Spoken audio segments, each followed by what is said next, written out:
Најмалку 2 години од сега, јавното предпријатие ИСАР од Штип нема да вработува. Предпријатието има преголем број на вработени, а особено во режискиот дел каде со години се складираа партиски кадри. Во моментов предпријатието има 335 вработени и според најновата анализа, голем дел од нив се негов товар. Предстои прераспределување и етапна рационализација. Велат од јавното предпријатие ИСАР. За бројот на вработените да биде согласно реалните потреби, ИСАР ќе предложи и предвремено заминување во пензија, но ќе бара и многу поголем ангажман од сега вработените.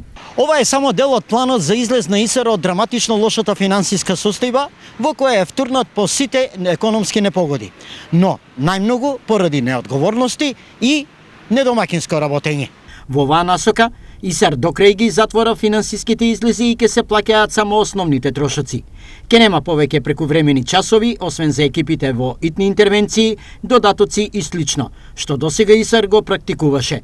Крајната цел е ИСАР на годишно ниво да заштеди 700.000 евра, сума која за кратко време ќе го направи ликвиден и ефикасен.